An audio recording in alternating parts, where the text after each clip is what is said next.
Muy buenas noches, amigas y amigos de toda Venezuela. Bienvenidas, bienvenidos sean todos a su programa Contragolpe por su canal preferido Venezolana de Televisión.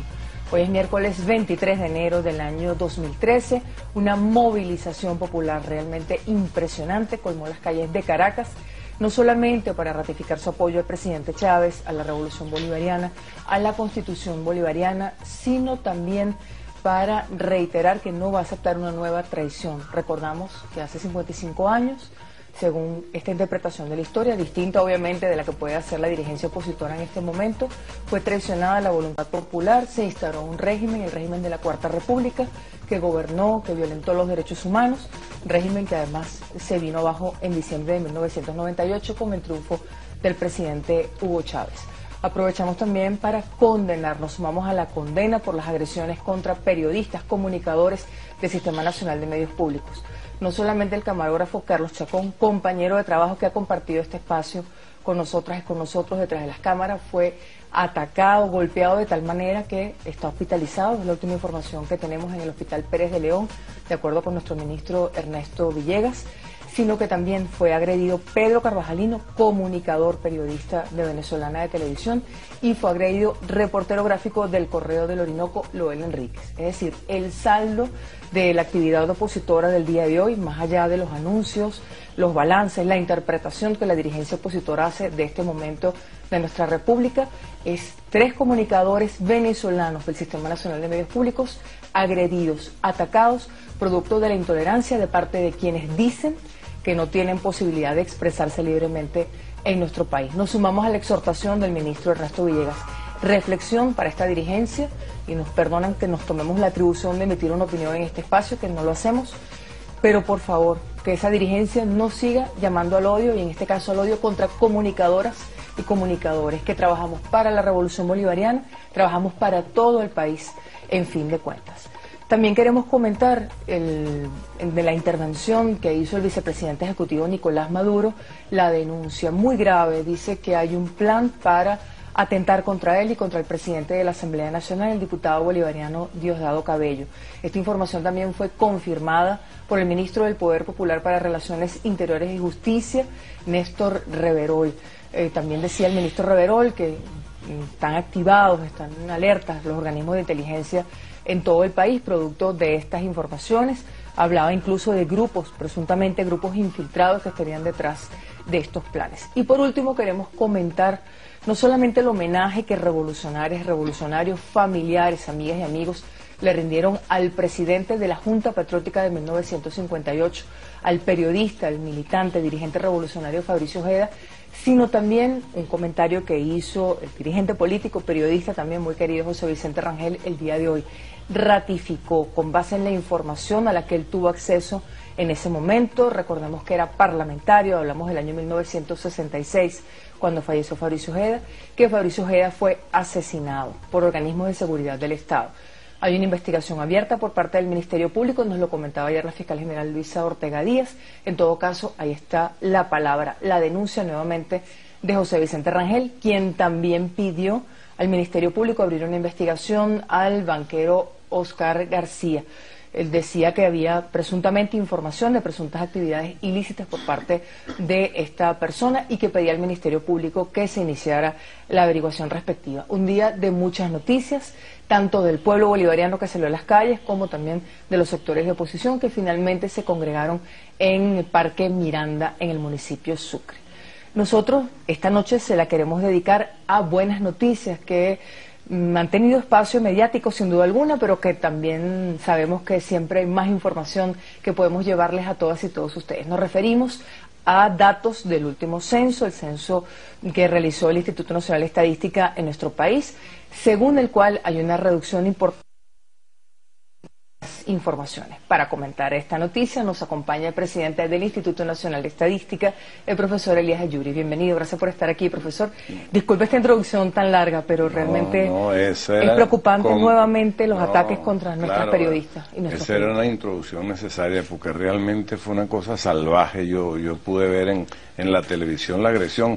Mire, y no solo fueron los periodistas, sino atacaron a los muchachos de una organización de derecha que los apoyó en las elecciones, inclusive, de acuerdo a la información que oí, y resulta que los atacaron también salvajemente, pues es decir, que fue una salvajada lo que pudimos presenciar en la televisión, las gráficas que se vieron allí. Realmente creo que el llamado que hizo el ministro es bien oportuno en ese sentido.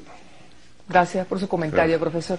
Usted dio una rueda de prensa el lunes. El lunes. Sí. Otras personas que también colaboraron con la realización del censo y anunciaba una reducción muy importante de la pobreza. Empecemos por recordar cuáles son esas cifras para ir al detalle, porque piensa que se logró esa reducción. Sí. Bueno, fíjate, lo más importante es lo siguiente, ¿no? Cuando uno realiza el censo, que es una investigación total, es la única investigación que nos permite obtener datos de pobreza a nivel nacional, a nivel de estado, a nivel municipal y a nivel de parroquia. Esto es un elemento esencial para la planificación, porque la pobreza que nosotros en el INE calculamos la pobreza por dos métodos, fundamentalmente, que es por el método de los ingresos, que es cuando se compara con la canasta alimentaria, etcétera, que es la que normalmente siempre estamos dando, que se llama pobreza coyuntural y que las variaciones son más fuertes, ¿no? Fíjate que la pobreza... Es una metodología, y disculpe que le interrumpamos. ¿Y la otra que utiliza el INE? Esa es la metodología. Y esta que es una metodología que se llama Necesidades Básicas Insatisfechas, NBI, que la CEPAL la utilizan la mayor parte de los países desde el año 70. Esta metodología es estructural y allí la pobreza varía de una manera menos abrupta, pues los cambios que se dan. Pero lo importante es que hubo una reducción. Con base en esa metodología. En base a esta metodología. Es decir, que por cualquier forma que nosotros midamos la pobreza se está reduciendo en el país, no como quieren hacer ver algunos académicos, que la pobreza no ha descendido durante el gobierno del presidente Chávez. Ahora, ¿cómo es este método? Este método es de digamos la cifra, ¿se redujo de cuánto a cuánto? Bueno, fíjate, la pobreza se redujo, la pobreza extrema se redujo de 11.33 en el censo del año 2001, se redujo a 6.90, de 11.36 a 6.97, la pobreza extrema. Y la pobreza total se redujo de 21.64% al 17.60%. Ahora, esta reducción es bien importante y quería decir rápidamente algo, que se utilizan 5 indicadores para medir esta pobreza estructural. Esos indicadores son los hogares con niños en edad escolar que no asisten entre 7 y 14, los hogares que presentan hacinamiento cuando hay más de 3 personas por cuarto para dormir, las viviendas inadecuadas, luego el cuarto indicador es el problema de los servicios, tanto el agua potable, eliminación discreta, y por último el grado de escolaridad del jefe del hogar cuando es menor a 3 grados. Estos 5 indicadores estructurales te determinan un valor de la pobreza. Venezuela tiene mejoría en los 5, profesor Yuri. En general sí, en los 5 hay mejoría. Yo les voy a mostrar un cuadro donde se puede, aquí pueden ver en este cuadro, la parte azul es el censo del 2001 y la parte verde es el censo del 2011. Allí podemos ver, por ejemplo, el indicador 2, hogares con hacinamiento, descendió de 15,12% a 10,10%. Las viviendas inadecuadas de 9,38 a 8,65. Los servicios a las viviendas de 14,79 a 8,88. Y los hogares con dependencia económica de 7,78 a 4,41. Es decir, que todos descendieron. Ahora, ¿qué es lo importante de esto? Aquí un hogar se considera pobre extremo cuando no tiene satisfechas 2 o más necesidades. Pobre se considera cuando tiene una necesidad, y cuando no tiene insatisfecha ninguna necesidad, se considera hogar no pobre. Ahora, esta metodología, lo más importante es que se hace con el censo es que esta metodología permite que tengamos no la información de que la pobreza a nivel nacional extrema nos dio 6,97, sino que vamos a poder calcular la pobreza en los municipios, en las parroquias. ¿Esos cálculos ya existen, profesor? Mira, ya tenemos el cálculo a nivel de estado y a nivel de municipio. Ya eso todos estos resultados van a estar en la página web. ¿Qué nos puede comentar por estado? Ahora, fíjate, por estado, la mayoría no tengo aquí las cifras de los estados, pero la mayoría de los estados, todos bajaron, la mayoría bajó la pobreza. Solamente en el estado Amazonas y el Tamacuro, que tienen una alta población indígena, como en el censo pasado, el censo indígena se hizo aparte, entonces no aparece, porque no hay mucha variación, pero en el resto de los estados hay reducciones bien importantes, sobre todo de la pobreza extrema. ¿A qué atribuye usted esta reducción de la pobreza, profesor Gil? Bueno, mira, la reducción de 9 y tanto a la reducción de la pobreza, en el caso concreto de esta pobreza estructural, por ejemplo, te diría por ejemplo, la construcción de viviendas que se hizo, y que esto nada más llegó hasta el 2011. Quedarían las 150.000 que se construyeron en el 2012, que no están reflejadas aquí. Pero fíjate, la construcción de viviendas trae como consecuencia que mejoran los servicios, porque tienes eliminación por excreta, tienes agua potable de muchas viviendas que antes a lo mejor no las tenía. La Gran Misión Vivienda Venezuela ha contribuido a reducir la pobreza. Eso por una parte. Por ejemplo, en el hacinamiento de los hogares, cuando gente que vivían a lo mejor así nada, se mudan a nuevas viviendas con 3 habitaciones o 2 habitaciones, también disminuye el hacinamiento. Es decir, ese es un elemento bien importante. Fíjate que, aparte de todo, digamos, viendo esto en general, el gobierno del presidente Chávez siempre, no me canso de repetirlo, siempre ha tenido en primer lugar el ser humano, y ha habido una inversión social importante que siempre hemos señalado de más de 500.000 millones de dólares. Eso se ha traducido en mejoramiento de la alimentación de nuestra gente, en el mejoramiento de la educación, en el mejoramiento de la tecnología. ¿Usted diría que esa gran inversión social de 500.000 millones de dólares la que ha permitido? Claro, por supuesto, ha permitido este cambio que se ha venido dando, porque fíjate, la población venezolana creció en este periodo en más de 4.100.000 personas, y bueno, y los hogares en pobreza se redujeron de manera importante. Es decir, que a pesar del crecimiento que tuvo la población, hubo una reducción del número de hogares. Es decir, que los nuevos hogares que se fueron creando no se crearon en un sistema de pobreza. ¿Estas cifras tienen aval internacional, profesor Yuri? Mira, es decir, fíjate, usted como presidente del INE las presenta y si logramos esto, ¿quién bueno, lo certifica? Fíjate, si lo vemos a escala internacional? yo te quería comentar, y eso era la primera parte, inclusive la otra parte que tenía aquí. Nosotros con la CEPAL, a través del organismo especialista de la CEPAL, que es el ADE, ahí se hizo una conciliación de las cifras de los últimos censos. Y allí, fíjate, aquí está en este cuadro, en esa conciliación, aquí está la estimación del porcentaje de omisión censal, ¿no? Ya voy a explicar esto. Fíjate, la omisión censal de este censo fue 6,3, que es la más baja de todos los censos que se puede ver allí. Ahora, ¿qué es la omisión censal? La omisión censal para el 30 de octubre del 2011, que es la fecha, sí. Esa omisión censal es las personas que no se pudieron empadronar por cualquier circunstancia, no se llegó a la vivienda, no quisieron responder, no respondieron todas las personas que vivían. A lo mejor era una vivienda donde habían 3 hogares y solamente respondió un hogar, diferentes causas. Entonces, esa omisión censal es necesaria para tener la población definitiva de Venezuela, pues, porque la población que fue censada fue alrededor de 27.220.000, pero hay una población que no fue censada, que es esta omisión, que es 6,3, que son alrededor de 1.700.000 personas, esa población que no fue censada forma parte de la población venezolana. Entonces es necesario sumar a la población que fue censada esa omisión, porque luego cuando nosotros vayamos a entregar, que pronto las vamos a tener, las proyecciones de población para los próximos 10 años, que son completamente necesarias para la distribución del citado constitucional, del Consejo Federal, para las cuestiones electorales, etcétera. Por sus palabras entendemos, profesor, que hay que hacer este ajuste para poder tener el aval estadístico de la CEPAL.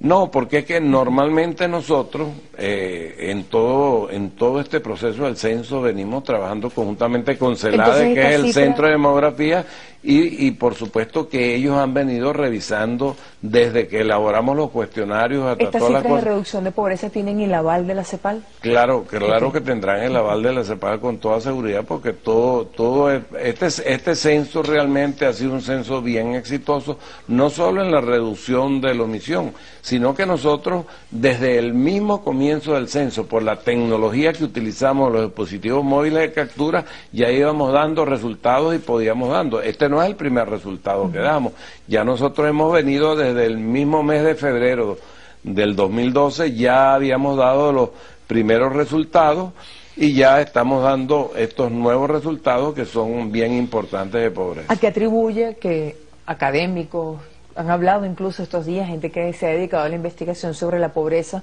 ponga en duda esta reducción?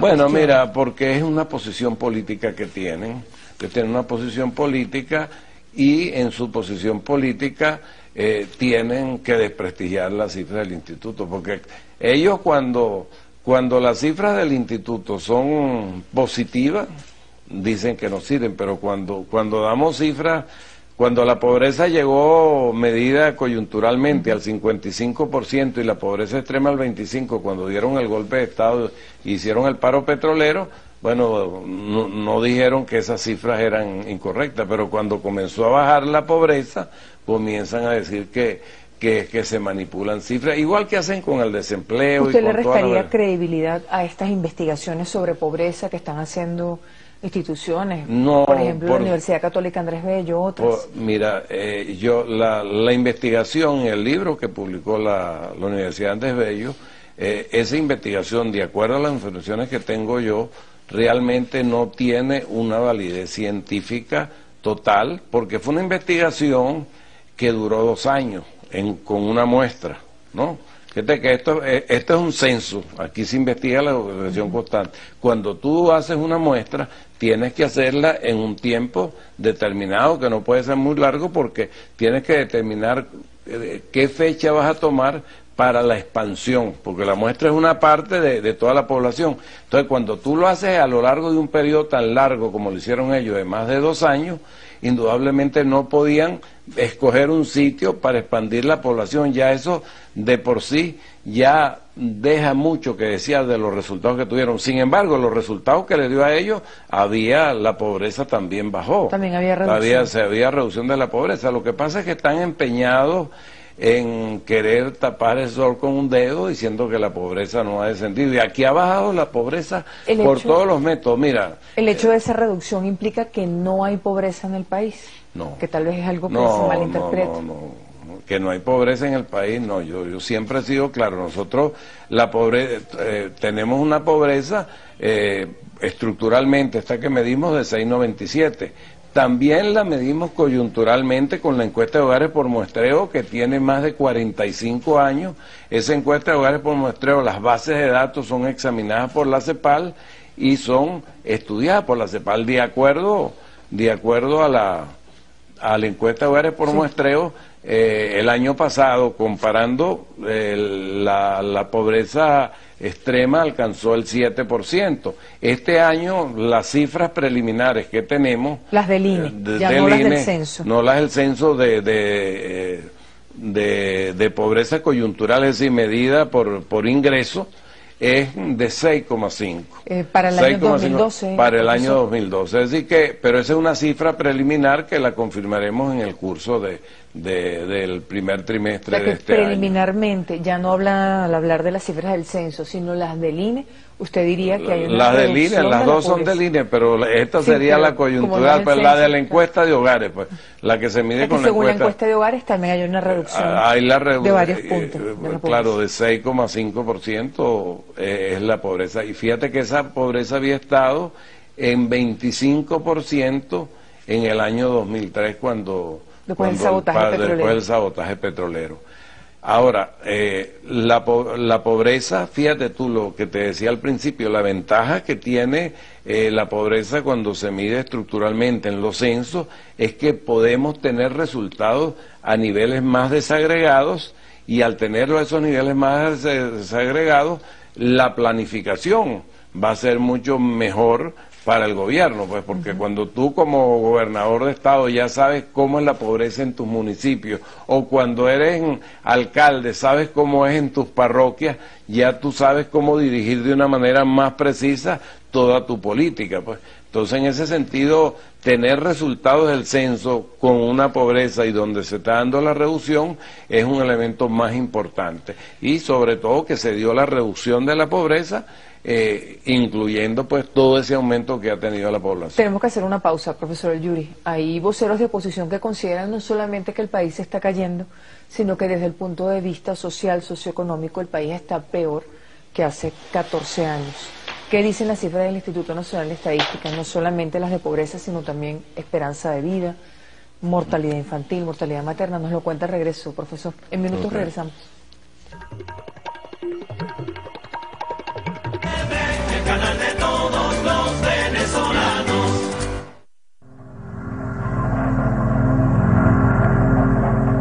Luego de muchas manifestaciones y acciones heroicas, el 23 de enero, el pueblo en unidad cívico-militar derroca a la dictadura de Marcos Pérez Jiménez. Llegaron tiempos de sueño. Sin embargo, este proceso político fue secuestrado por las cúpulas corruptas de Acción Democrática y COPEI. El pacto de Punto Fijo acabó con el sueño de una patria nueva. La corrupción, la represión, el entreguismo y el saqueo privaron por encima del verdadero espíritu democrático del 23 de enero. Las fuerzas democráticas debieron resistir a una dictadura disfrazada de democracia. Esto lo demuestra la represión y la cantidad de asesinatos y desaparecidos políticos que sufrimos en la pseudodemocracia.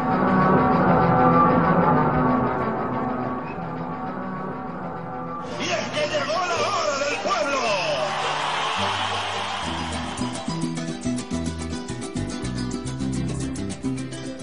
Ahora vivimos un proceso inédito en la historia de Venezuela. El espíritu democrático del 23 de enero, el pueblo bolivariano y sus fuerzas sociales y la Fuerza Armada Bolivariana han contado con el liderazgo del comandante Chávez, un liderazgo valiente y leal al pueblo. Los que queremos patria estamos llamados a continuar impulsando la construcción de la nueva Venezuela y del nuevo mundo. Hoy muere la Cuarta República y se levanta la República Bolivariana. De allá viene esta revolución. Unidos con Chávez por la democracia revolucionaria. Partido Socialista Unido de Venezuela.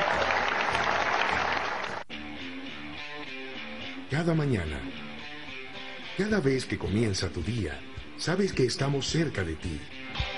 Sabes que hay un Telecom de Banco Bicentenario allí en tu comunidad. Sabes que somos un banco revolucionario y que estamos a tu lado, haciendo de la inclusión una realidad. Telecom de Banco Bicentenario está muy cerca de ti. Banco Bicentenario, en marcha. Si yo he vivido, no me importaría, yo me muero y me muero sabiendo que él está sano y salvo, porque se lo merece, porque es un hombre bueno, noble, quizás santo como Dios no, pero después de Dios y después de Simón Bolívar Chávez, yo he visto gente llorar, mujeres y hombres también, y hasta niños, que cuando dicen algo por Chávez, que secan los ojos. Quiere decir que si lo que dicen lo sienten. Ningún presidente había hecho lo que ha hecho este señor, que es unir el pueblo, salvar a su pueblo, porque lo que esté salvándolo, todo lo que había aquí se lo querían llevar, y todavía hay esos deseos. En mi vida, yo los años que tengo, yo no he vivido nunca un presidente que haga lo que está haciendo este señor y lo que le falta por hacer, porque primeramente Dios lo va a seguir haciendo.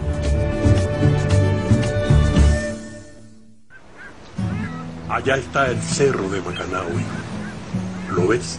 Sí, abuelito. Forma parte del Parque Nacional Laguna de la Restinga. ¿Oyes el mar? Su fuerza hizo que se alentara la lucha por nuestra independencia. Así como el billete de 20 bolívares, este gran parque nacional es un bien de todos los venezolanos. Por eso debemos protegerlos y cuidarlos.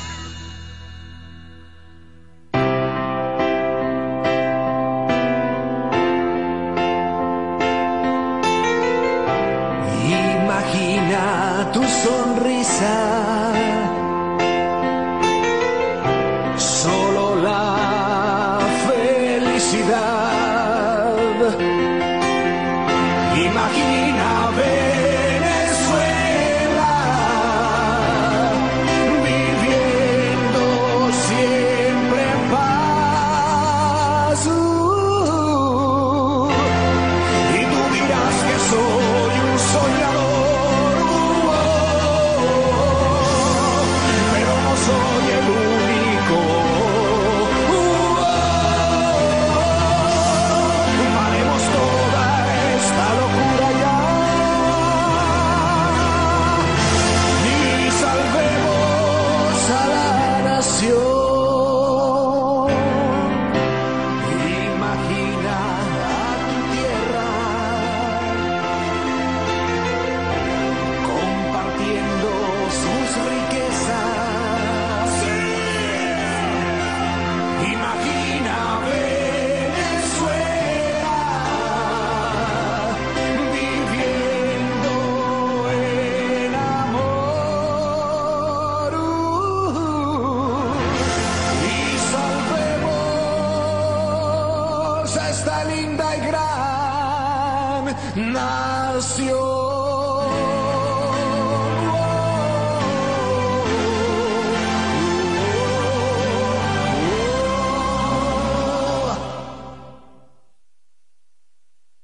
El canal de todos los venezolanos.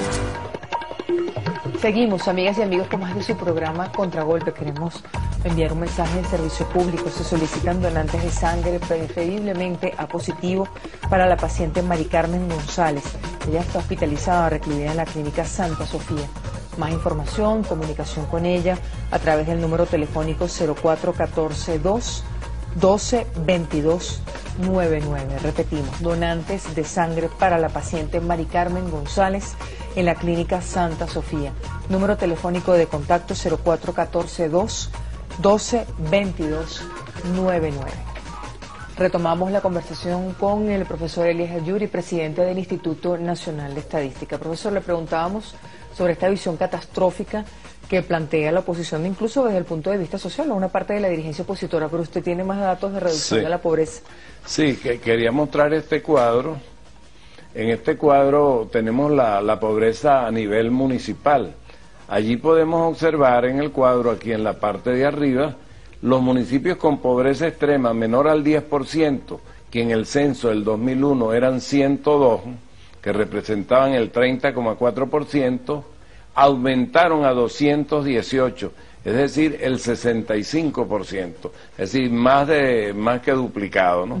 Y los municipios que tenían pobreza extrema mayor al 20%, que eran 92, el 27,5%, se redujeron a 20, es decir, el 6%. Es decir, la mayoría de los municipios del país tienen menos pobreza. Tienen menos pobreza, claro, al tenerla los estados y al tenerla el país, todo se traduce en todo. Y las parroquias también, sí. Cuando estudiemos esto a nivel de parroquia, también vamos a ver el descenso de las 1085 parroquias que tiene el país. ¿En cuánto tiempo debe estar lista la información a escala parroquial, profesor? Para junio tendremos la información ya a todos los niveles, y lo de parroquia quizás lo tenemos antes, ¿no? Para alcaldesas, alcaldes. Sí. Profesor, le preguntábamos sobre te concluía que con esta parte de pobreza, que en la página web van a tener pues la posibilidad de ver todos estos resultados del censo y poder hacer los cruces que quieran y todo todo lo que quieran obtener allí, igual que tienen ahorita en la página web una parte de comercio exterior donde también pueden hacer todos los cruces que tengan necesidad sobre importaciones, exportaciones. Esta visión catastrófica de que el país se está cayendo desde el punto de vista político, supuestamente, y también desde el punto de vista social, ¿tiene algún asidero en la realidad? Bueno, fíjate, es que no hay nada más que ver los indicadores. Hay veces tratan de magnificar los problemas. Por ejemplo, un problema que yo lo decía en un programa, por ejemplo, el problema de las importaciones, que Venezuela está importando el 70% de los productos. Eso es falso. Si tú te metes en la página web nuestra y examinas, ves que las importaciones nunca han pasado de alimentos del 30%. No es que sea baja la cifra, es importante aumentar la producción nacional, reducir al máximo las importaciones, pero cuando la demanda ha crecido de una manera tan importante, en el mes de diciembre hubo un crecimiento de la demanda de un 30% más. Entonces eso trajo escasez en algunos de alimentos. Sí, hay veces había acaparamiento, hubo diferentes causas que no es el problema analizar, pero lo concreto es que cuando te dicen, bueno, falta el 78% de azúcar, el 78%, bueno, si aquí estuviera pasando eso, este gobierno estuviera tumbado, porque tú te puedes imaginar que no se consiga nada. Ahora, además, esa es una cuestión puntual. Tú tienes que examinar la política a lo largo de todo el año. Por algo que pase en 15 días o en un mes específico, por X causa, tú no puedes llegar a analizar que todo el año. Aquí ha mejorado las condiciones de la población venezolana. Por eso habla de que en el caso de las importaciones es 30% máximo. Máximo. Importaciones de alimentos de en alimentos. particular. En particular. Ahora, fíjate tú lo importante. Aquí la alimentación de los venezolanos ha mejorado de manera importante. Inclusive, fíjate.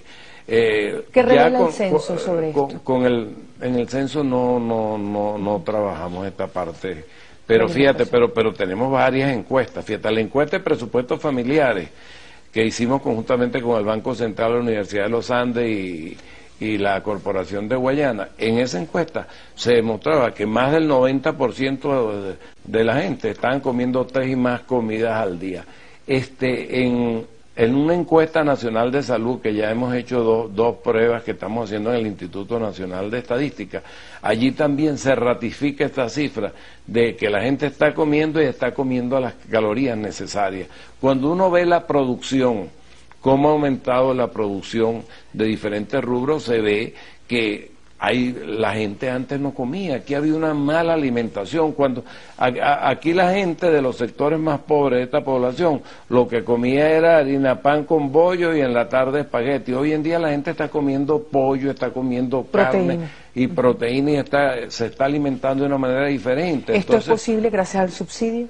Gracias a los subsidios del gobierno nacional. No solo por el subsidio forma parte de eso porque, por ejemplo, los que tienen la oportunidad de comprar en Mercal, donde 15 millones de personas compran al menos un producto en Mercal, están comprando los productos que se venden en Mercal con un 80% de descuento, que es una cifra bien elevada. ¿Esta cifra de los 15 millones de usuarias y usuarios es del INE también, profesor? Bueno, esa coincide con la que da el Ministerio de Alimentación, pero el INE hace una encuesta de seguimiento al consumo, y en esa encuesta averiguamos inclusive hasta por estratos, y los estratos 4 y 5 están recibiendo de una manera importante los productos de Mercal. ¿Y usted diría que toda la sociedad venezolana compra en Mercal?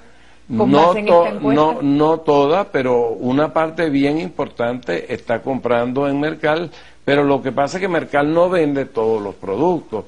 Pero indudablemente, si Mercal vendiera todos los productos, indudablemente la inflación sería mucho más baja de lo que cerró este año. Ahora, lo importante es que la gente se está alimentando mejor, es decir, la disponibilidad de calorías, de acuerdo al Instituto Nacional de Nutrición, está sobre los 3.000, y el consumo de calorías en general está alrededor de las 2.300, 2.400 calorías, que son las necesarias. La FAO acaba en el último informe de señalar cómo el índice de desnutrición ha bajado en Venezuela y que Venezuela hay seguridad, se está alimentando bien la gente y toda esa cuestión. Inclusive hay otro índice que hace el Instituto Nacional de Nutrición, que es el peso para la edad.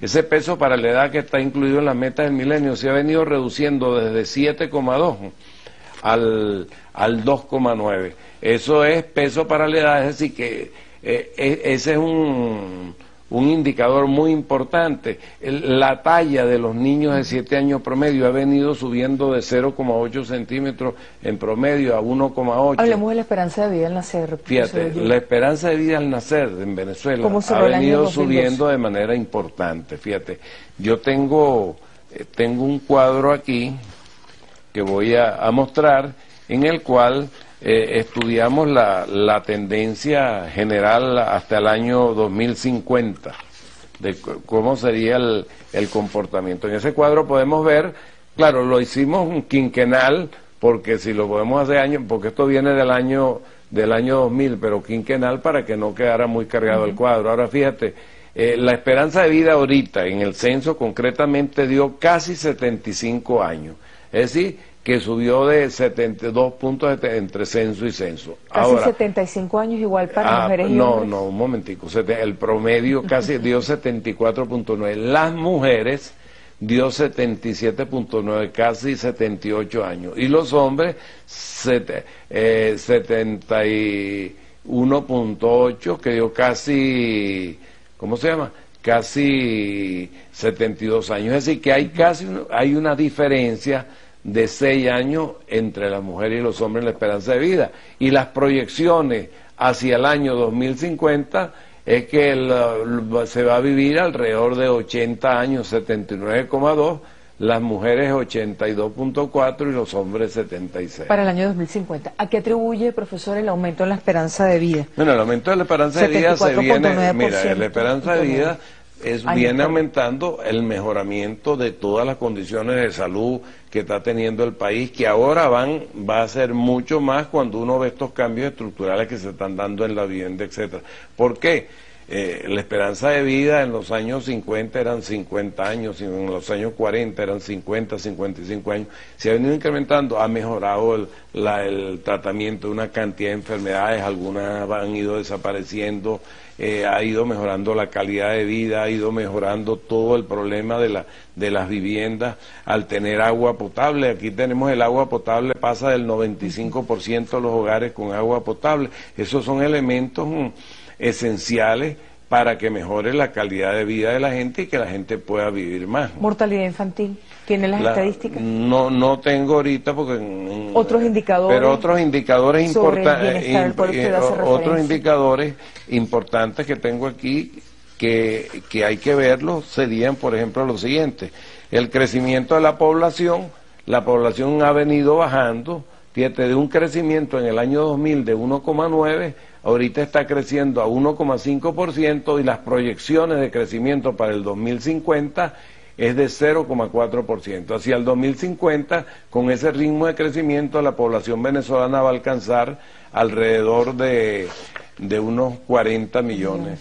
Hacia el 2050. Hacia el 2050, y pensamos que la población venezolana no crecerá más de 60 millones porque las tendencias demográficas son irreversibles. Pero hay una cosa importante que ya yo le señalo en otras oportunidades. Venezuela está viviendo lo que se llama una ventana de oportunidad, y es lo que conocemos como bono demográfico, porque se está reduciendo la población menor de 15 entre el censo del 90 y el censo del 2011. Esa población menor de 15 años se redujo de 39% al 27%, y la población de mayores de 64 está aumentando levemente. Es decir, que la población que está creciendo más es la población entre 15 y 64, es decir, que tienen menos gente que mantener, entonces se pueden destinar mucho más recursos a la educación, a la salud, y los hogares pueden aumentar de manera importante. Por aquí tengo otro cuadro que es la tasa bruta de natalidad y la tasa bruta de mortalidad. Esa ha venido descendiendo. Siempre con base en el censo, profesor. Sí, esto sí es con base en el censo. Ha venido bajando de 24,6 en el año 2000 para el año 2010 20,4 y hacia el año 2050 estaría en 12,1 y el envejecimiento a través de la tasa bruta de mortalidad está subiendo de 5 la tasa de mortalidad bruta a 8,8, ese es producto del envejecimiento. Y la fecundidad, la tasa global de fecundidad, que es el número de hijos, fíjate, ha venido teniendo una evolución. Aquí la tenemos del 2000 y proyectada al 2050. Bueno, en el 2000 estaba en 2,9 hijos por mujer, en este momento está alrededor de 2,4 y la proyección hacia el 2050 es 1,9. Pero en el año 50 el número de hijos por mujer era 6,4. ¿Cuáles son los beneficios para el país o los riesgos para el país de esta reducción? Bueno, mira, el hecho de que las mujeres tengamos menos hijas, menos hijos. Sí, es que eso es una tendencia, digamos, universal dentro de los indicadores demográficos. Venezuela, para hoy en día las mujeres están estudiando, las mujeres hoy en día, por ejemplo, en las universidades hay 144 mujeres estudiando por cada 100 hombres.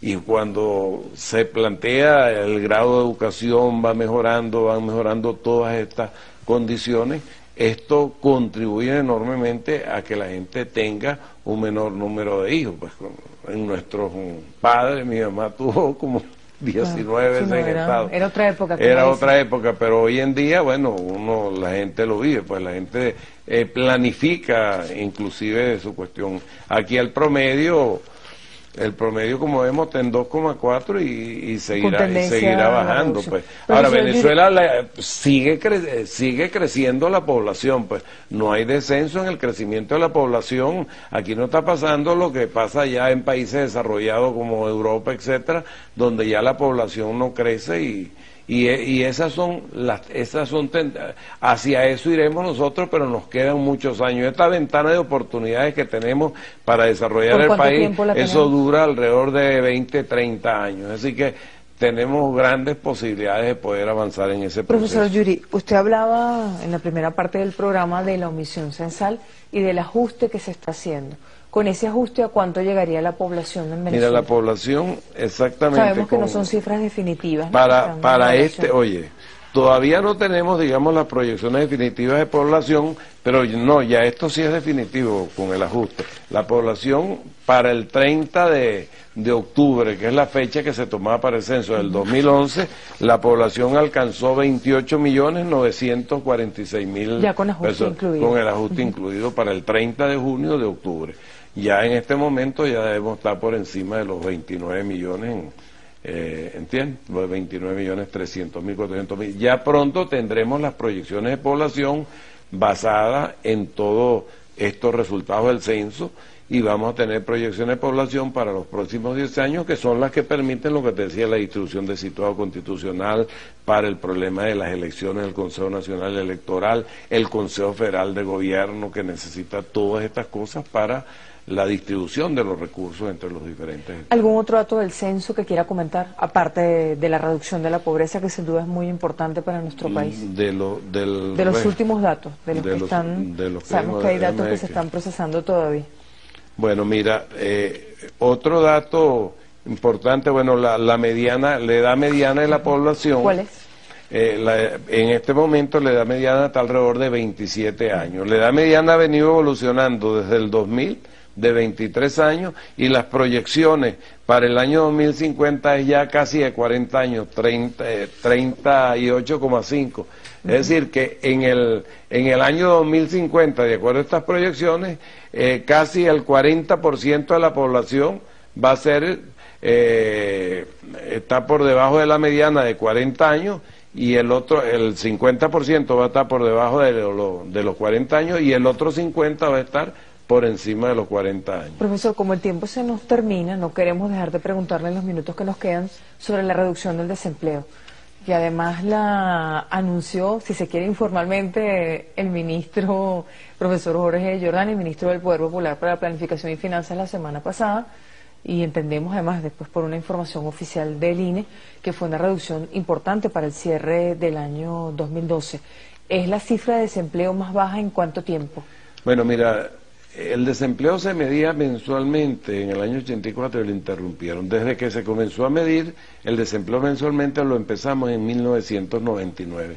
Y de 1999 para acá, esta es la cifra más baja, que fue 5,9. Sí. Ahora, fíjate, lo más importante, aparte de esa tasa de 5,9, es que el empleo formal se ha ido incrementando. Ha pasado en este tiempo, pasó de diciembre a diciembre del 2012, de un 45 a un 58%, y la informalidad bajó. Es decir, aumentó 14% en 13 puntos, 13 puntos por ciento, no, en un año no, del 99 para acá. Perdón, del 99 para acá, disculpe. Y el empleo informal descendió esos mismos 13 puntos. Ahora fíjate, con respecto a ¿hay alguna manipulación estadística? Pero fíjate, no, en absoluto. Con respecto al año anterior, creció el empleo formal en número absoluto casi 500.000 empleos y se redujo en el mes de diciembre el empleo informal, cosa que no es muy usual la reducción en diciembre. Ahora, en el lapso del 99 para acá se han creado alrededor de 4 millones de empleos. Mira, y cuando hablamos de informalidad, que es importante, cuando se habla de informalidad, la gente quiere usar el término informalidad que necesariamente es empleo precario. No es así. Mira, en la informalidad están incluidos más de 1.300.000 personas que trabajan en empresas menores de 5, que puede ser una peluquería, que puede ser un taller mecánico sofisticado, que puede ser un consultorio médico. Solamente los profesionales son formales.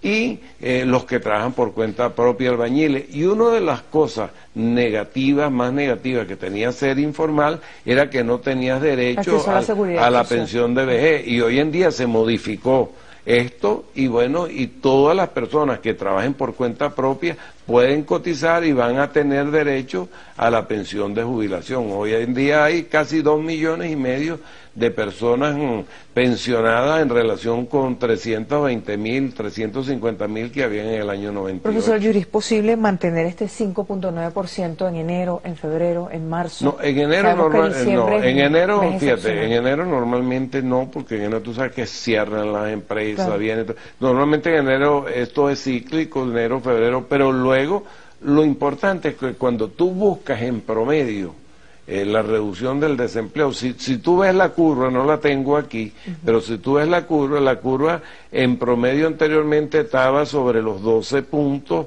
13 puntos, y en promedio aquí se ha venido reduciendo a 7, 8 puntos. Es decir, que las proyecciones que tenemos nosotros de desempleo para el 2013-2019 es que para el 2019 vamos a tener pleno empleo. Ahora, pleno empleo no significa que es 0%. Pleno empleo es entre un 3 y un 4%. De desempleo. De desempleo. Y entonces esto es bien importante, y es importante aparte, ¿cómo se llama? La parte de la calidad del empleo que ha mejorado durante todos estos años. Por último, porque se nos terminó el tiempo, ¿usted diría que hay más empleo de calidad ahora que antes de 1999? Por supuesto que sí. Ha mejorado la calidad del empleo. Esa matriz de opinión que tratan de hacer ver de que los 5 millones que hay de trabajadores informales son buhoneros, eso es falso. Aquí los buhoneros, cuando máximo podrían llegar a 400.000, los buhoneros. Y hoy en día la gran ventaja que tienen los trabajadores por cuenta propia que están en esa economía informal, que son más de 3 millones, es que lo que hablamos de la pensión de vejez, y tienen derecho a todas las cantidades de cosas. Mira, la salud aquí, el resultado del censo de salud, no sé si en otro programa te lo di, pero fíjate, a la pregunta ese, ¿dónde acudió en el último año, a qué centro de salud? Bueno, a esa pregunta, el 44% de las personas no asistieron a ningún centro de salud. Eso quiere decir que ha mejorado la salud en Venezuela, si no necesitaron ir a los centros. Y del 56% que fueron a los centros de salud, el 20% más o menos fue a barrio adentro, un 25% a los hospitales y un 21% a los ambulatorios y a la parte privada fueron entre el 12 y el 13%. Se nos terminó el tiempo, profesor Oyuri. Muchas gracias por acompañarnos. Ok, gracias por la siempre. invitación. Gracias, y gracias además por venir con buenas noticias el día de hoy. Gracias. Nosotros despedimos al profesor Elías Oyuri, presidente del Instituto Nacional de Estadística, y de esta manera ponemos punto final a nuestro contragolpe por la noche de hoy. Agradecemos como siempre a todo el equipo de Venezolana de Televisión. Un abrazo muy especial a nuestro compañero Carlos Chacón, que normalmente está detrás de las cámaras para poder llevarles este espacio. También a Pedro Carvajalino, también a nuestro compañero de labores en el Correo del Orinoco, Loel Enríquez. Nos despedimos, retomamos la despedida, agradeciéndole también a todo el equipo de Venezolana de Televisión que está esta noche, a todas y todos ustedes, a la gente de Fonda Patrimonio, a la Guardia Patrimonial que custodia el centro de nuestra ciudad capital. Muy buenas noches, continúen con nuestro compañero Walter Martínez y su 12. Hasta mañana.